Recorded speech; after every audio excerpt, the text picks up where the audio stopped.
Okay, so welcome to our session for today. We're going to have now the examples on limits.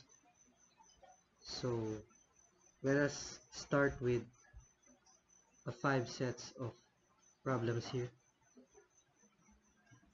So for the first problem, we're going to evaluate the limit as x approaches 1 for the function x squared plus 3x.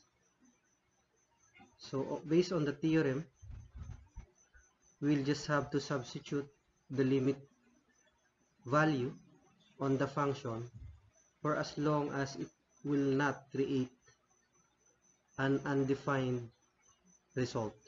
So in here, this is a polynomial. Polynomial is normally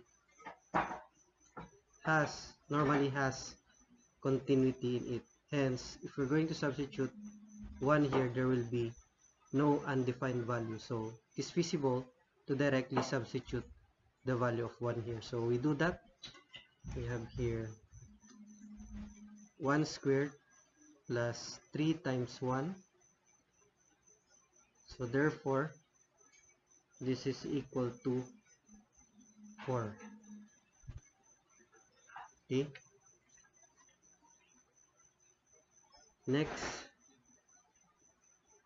for second problem, we simply substitute x squared here, 3 here from this function x squared. So we have 3 squared, the value is equal to 9. So as simple as that. So for the third problem, we normally have quotients on functions with denominator. So tignan nyo, kapag may denominator, the danger here is if y would be equal to 2, then this function could be in discontinuity. Okay, discontinuity. However, 4 naman yun, hindi naman equal to 2 yung y approaches 4. Okay, therefore it is also feasible to substitute in this function. So there will be no problem. Okay, so we substitute. We have 4 squared less 4 all over 4 minus 2. So here 4 squared is equal to 16 minus 4 all over 4 minus 2 is 2, and then this is equal to 12 all over 2, which is equal to 6. Okay, so for the fourth problem, we involve now an infinity wherein x approaches this infinity. Okay, so the technique here is just remember that we are going to use the principle wherein any number divided by an infinity, this is equal to 0. So remember this one on the last session. So kapag yung candy pinagati ang napakarami, that will be equal to 0. So any number divided by an infinity, that would yield to 0. So in this case, we are going to consider the variable that has the highest degree. So far, our variable is in terms of x, and the highest variable is x squared. Okay, x squared. So determining that, the next step is to multiply your function with a certain variable equal to 1 all over x squared, and then this is 1 all over x squared. Of course, we are just multiplying the function by 1. So the purpose of this method is to eliminate the variables involved here. Okay, So if we're going to apply or multiply this one to the whole numerator and this one to the whole denominator, we will yield to this. So 3x squared all over x squared minus 5x all over x squared plus 6. And then the denominator, we have also x squared all over x squared, okay, plus x all over x squared minus 3. Perhaps we can move this down for a while. Okay.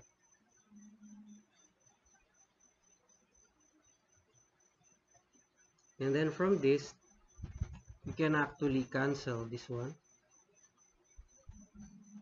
and cancel one of the x's. So may maiiwang x dyan, plus 6. So this is also cancelled. Cancel yung isang x, may x na matitira dyan. So what happens?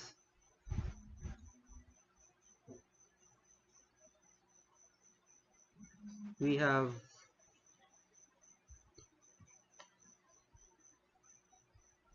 here 3. What is this? Minus 5 all over x plus 6. I'm sorry. 6 should also be divided by x squared. Okay? Plus 6 all over x squared divided by, okay,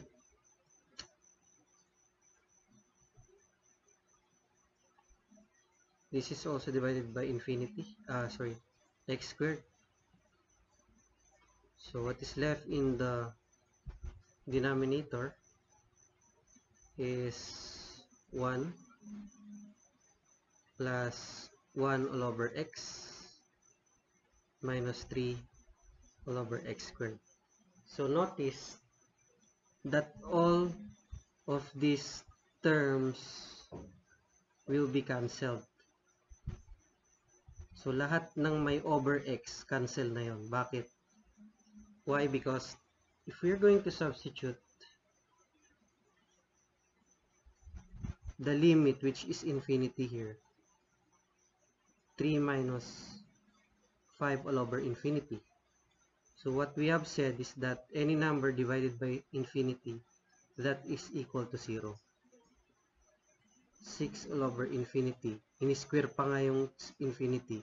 Lalong lumaki. So 0 na yung dalawang yun. So this is 0 and that is 0. Okay? So ganun din dyan sa denominator. So this is 1 all over infinity. So this is 0 also. Ito minus 3 all over infinity squared. So 0 na rin yan. So what is left here is 3. Okay, so the answer here is equal to 3. Okay? So similar situation here. Okay? So you can move this.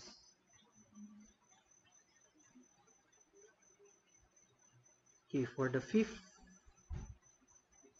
problem,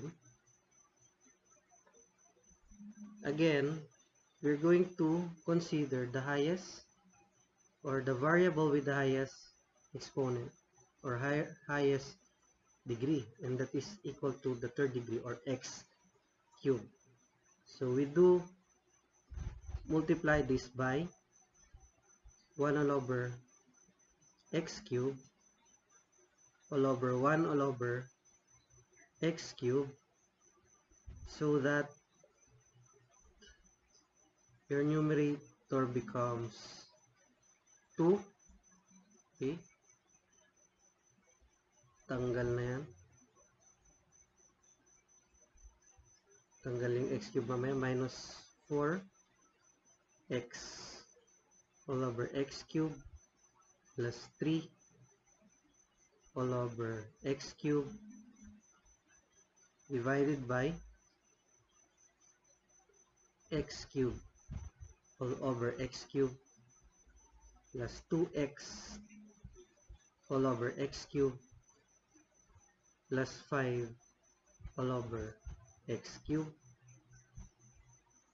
Okay, so we can cancel terms here. So cancel na yan, maiwan dito x squared. Okay, cancel yan, cancel, maiwan dito is x squared also. Okay, so lahat ng may mga all over x, yun na yung mag-yield sa 0. Okay, I'll just encircle that those values. Ito, may all over x squared yan. So 0 na yan, 0 na rin yun, at 0 na rin to. Okay, and that is also 0. So anong naiwan? 2 all over 1. Okay, in short, the answer in here is equal to 2. Okay, so that's for a function with variable approaching limit of infinity. Okay, so ang gagawin mo lang, kunin mo yung variable with the highest exponent and then divide the numerator and denominator by that highest degree variable. Okay, so that's it for the first 5 sets. Okay, moving on to the second set problems. For number 6, we have limit as x approaches 0 for the function x plus h squared minus h squared plus x. So basically, if we're going to directly substitute x approaches 0 here, our big problem here is we will have an undefined value due to a divisor of 0. Okay, so remember the theorem on limit, that function of x all over another function is just equal to the value by substituting the x or the function in the function a all over b, provided that b will not be equal to 0. So if we do this directly, we violate this theorem. Hence, we will arrive in an undefined value for that function, substituting x is equal to 0. So what we do here is we will find a way to remove this x. Okay, so perhaps we can expand this expression for a while. See, that is x squared plus 2xh, okay, 2xh plus h squared. Okay, so this is the term actually expanded to this, and then we just copy that one. Okay, all over x. Basically, this will be cancelled, h squared minus h squared. So in here, we can now factor x because x is common to the numerator. So we bring that out. So what is left here is 1x plus 2h. Okay, so notice that we can now cancel x here. And with x being cancelled in the equation, we can now directly substitute the limit value is equal to 0. So we have 0 plus 2h. So the result here is equal to 2h. Okay. So next, the same scenario here on number 7. If we're going to substitute directly 2 here, it will yield to 0 divisor. Okay. So practically we are trying to avoid that. So therefore, we will remove the denominator by manipulation of the equation, of course. Okay. So in here, I'll just apply our knowledge in factoring. So we're gonna factor that. We have the factor of 6. The middle term is positive y. Okay. So this is negative. Therefore, we should have a positive and negative sign here. Okay. Because the last term and the last term would yield to negative. So meaning, dapat different sign for us to yield with a negative value here. So the factor of 6 is obviously 3 and 2. So saan mo ilalagay yung 3 tsaka 2? Okay. So obviously, we're going to place 3 here to yield a positive value. Kasi yung 3 mas malaki sa 2. So pipiliin mo yung mas malaki, ilagay mo siya sa positive. Say, this is 3. Okay. 2 naman dun sa kabila. For us to have a positive value here. However, kung negative yan, pagbalik na rin mo, yung 3, yung mas malaki, nandun siya sa negative. Okay? So, that's the factor. Y plus 3, y minus 2. So, if we are going to apply the FOIL method, it will also come back to this. Okay? So, I think this is obviously perfect binomial wherein we can have this y and that is y minus 2 minus 2. So we can cancel one of those. So with that, if we're going to substitute 2 here, 2 minus 2 still is 0. I think we should be positive. So y minus 2, y plus 2 as the factor of y squared minus 4. So if we double check that one, negative 2y plus 2y, wala na siyang middle term. Okay? So dapat magkaiba yung sign yun, minus tsaka plus if we have no middle term. Okay? So just the same, it will yield to this. So that is why we have noticed that pag sinubstitute mo yung 2 kanina, 0 pa rin. So, kasi nagkamali tayo sa factor. So this time, we have written the correct factor for this. So 1 of y minus 2 will be cancelled. Okay, in both numerator and denominator. So therefore, kapag sinubstitute mo na yung 2, okay na. So hindi na magiging 0 yung denominator. So we just have to substitute now the function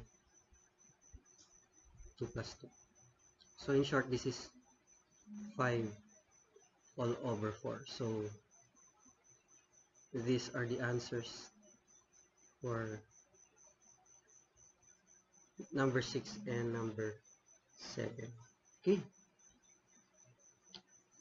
So for number 8, ganun din ang mangyari. If we try to substitute 3 here, 3 squared is 9.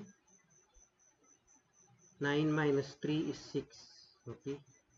6 minus 6 is 0. So, pag sinubstitute mo kaagad dyan, it will yield to a 0 denominator or 0 divisor. So, as usual, we're going to figure out how to cancel the denominator. So, of course, by factoring, basically. So, ito, x minus 3, tsaka x plus 3. How about the denominator? So, set muna natin x tsaka x. Okay.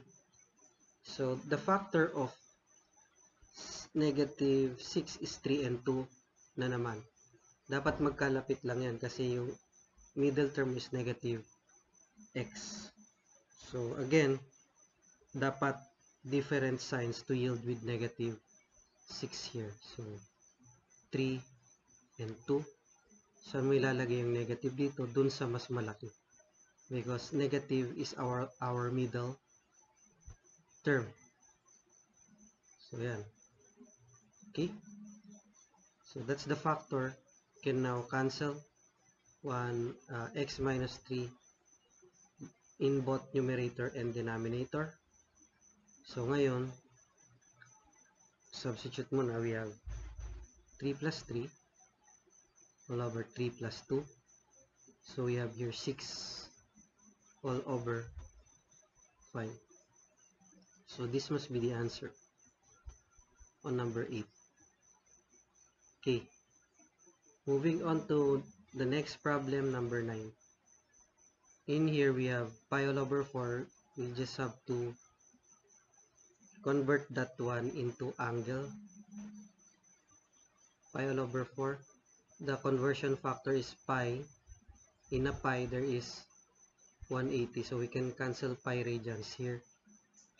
180 all over 4 is equal to 45. Okay? That is 45 degrees. So all we need is that angle for us to manipulate the equation. So this is sine 45 degrees squared. Tangent 45 degrees.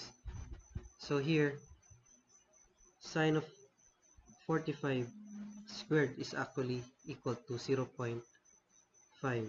At yung tangent 45 is equal to 1. So basically, this is equal to 0.5.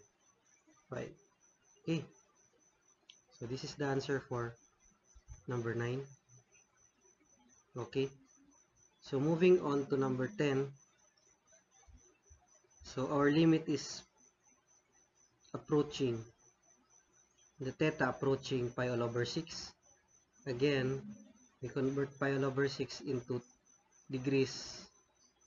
In 1 pi radians, there is 180 degrees. So 180 degrees all over 6. That would yield to 30 degrees. Okay. And we simply substitute on the function. We have cosine 2 times 30 divided by sine of 30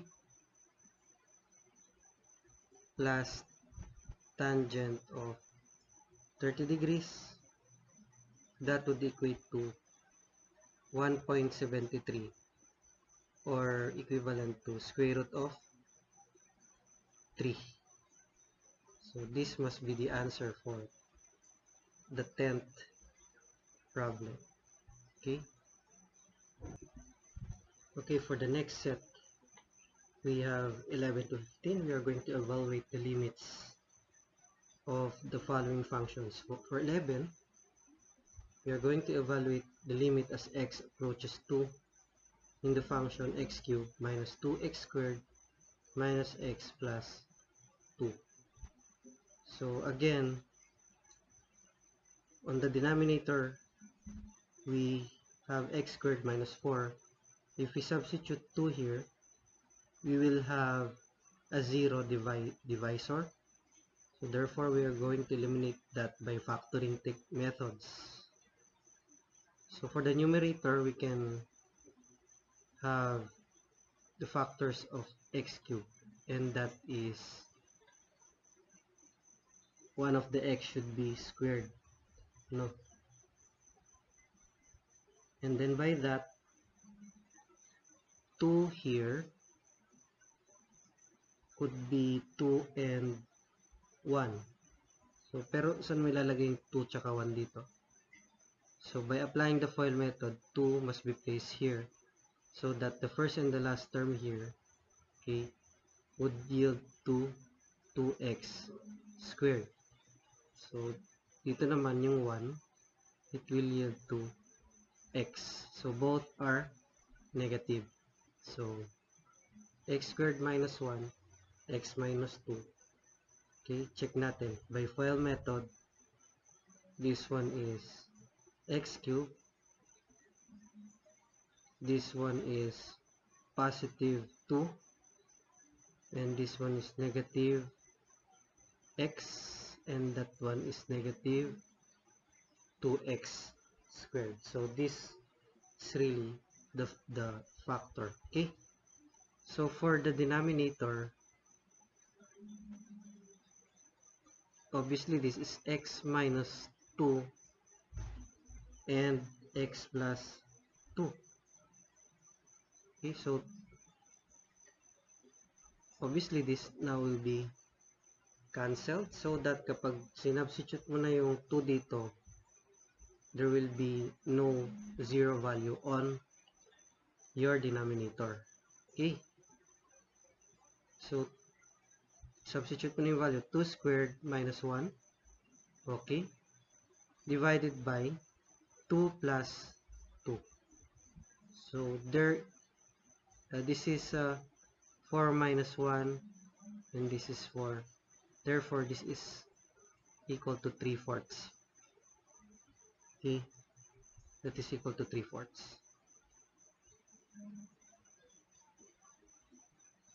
So, number 12. So, for number 12, ganun din. Square root of 0 is 0. Kasi 4 squared minus 16 or 16 minus 16, inside this radical sign is 0. So, square root of 0, just this one, that is equal to 0. So, the trouble here is, again, magkakaroon tayo ng divisor equal to 0. So, as usual, we're going to factor the denominator. So, the denominator could be written as square root of x minus 4 times x plus 4. So, itong nasa taas, dati ng x minus 4. So, if we're going to distribute the radical sign sa baba, this is x minus 4 times x plus 4. So, this is automatically cancelled.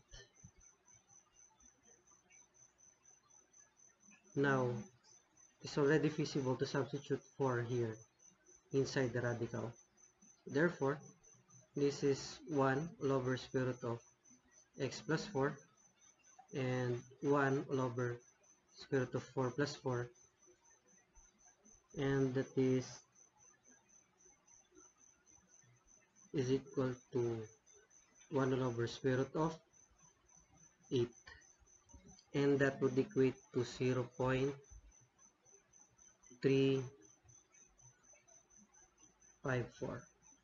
Okay, so this will be the answer for number 12. Next, how about this one? So, theta all over 2 sine of theta. So, ano ba yung sine of theta? Sine of theta is sine of 0. If we directly substitute that one, sine of 0 is 0. 2 times 0 is 0. So, you might think that this function is undefined because there's no way we can remove sine 0 here at the bottom. So remember, This is actually a special case limit that was discussed on the preliminary concepts. Remember the concept as your angle alpha, okay, approaches 0. We have sine of theta will be almost equal to, sine of alpha, kasi alpha yung variable natin, would be almost equal to alpha. Hence, sine of alpha all over alpha equal to 1 when limit alpha approaches 0. So, this is a special case, ano? Yung diniscuss natin na kapag palit na lang palit yung angle, the chord on the circle will be almost equal to the arc or the length of arc. Okay? So, in this case, ito yun. Theta all over sine theta is equal to 1. So, therefore, the answer in here is equal to 1. 1 half. Okay? Kasi nga, ito 1 na yan. This is 1. Naiwan sa baba is 2. So, the answer here is 1 half. So, simple as that. Okay. So, for number 14, magiging 0 na naman yung ating denominator if we directly substitute this one. 4 squared is 16 minus 4, that is positive 12 minus 12 is equal to 0. So again, we apply the principle of factoring here, okay, and see what we can cancel. So meron yung 2x tsaka x for the first term. So the factor of 4 will be 4 and 1. Diba? So pwedeng 4 tsaka 1. Kasi pag ginamit natin yung 2 tsaka 2, okay, subukan natin, 2 tsaka 2. Kung titignan natin yung middle term, 2x yun, 4x yun, 6x lang. So, bitin siya sa 7x. So, what we do, ang ilalagay natin, 4 tsaka 1. So, saan mo ilalagay yung 4? Of course, itapat mo siya dun sa 2. 1 naman dito. So, this should have different signs kasi nga negative yung last term mo. So, this is negative 4, no? So, it should have negative and positive. So, saan mo ilalagay yung negative tsaka positive? So, observe the middle term to be negative 7x. So, dapat mas malaki yung sa mas malaking number nakatapat yung negative sign at dito yung positive. So that if this is multiplied, no, positive x yan, negative 8 naman yun, negative 8x. So, negative 8x plus x, that is negative 7x. Hence, we have also yielded to negative 4 for the last term and 2x squared for the first term as well by applying the FOIL method. So, yan na yung ating factor. So, divided by, also, we factor that this one. Again, this is x,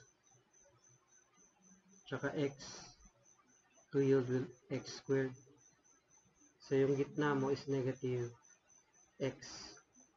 So, what must be the factor of 12 so that we can yield with negative x? So, perhaps you can use here 3 and 4. So, saan mo lalagay yung negative dyan? dun sa mas malaki because negative yan. Our middle term is negative. Okay? So again, kapag FOIL method, 3x yon, negative 4x. Mas malaki yung negative 4. So mag-yield siya sa negative x as for the middle term. Okay, so therefore, this will now be our factor. We can cancel this one. Ngayon, kapag sinubstitute mo yung 4, wala nang problema sa denominator. So, i-substitute 4 in our equation. We have 2 times 4 plus 1 all over 4 plus 3. So, 8 plus 1, 9 all over 7. So, the answer here is 9 over 7. So this must be the answer for number 14. Okay. So next, for number 15, we have here an x, and x approaches 0. So problema, may x dyan. So what we'll do, kung nakakita kayo ng ganyan, we'll just have to multiply this by 1, ano? And yung 1 niya yun represents the opposite of this numerator. Ano ba yung opposite niya? That is x plus 4 plus 2. Okay. All over square root of x plus 4 plus 2. Parang ito equal to 1 lang yan. So, bakit mo ginawa to? Remember the principle of perfect square binomial na a minus b. This is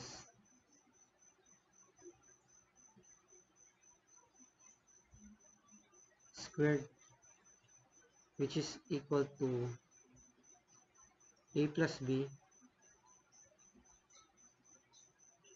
a minus b. Tama ba?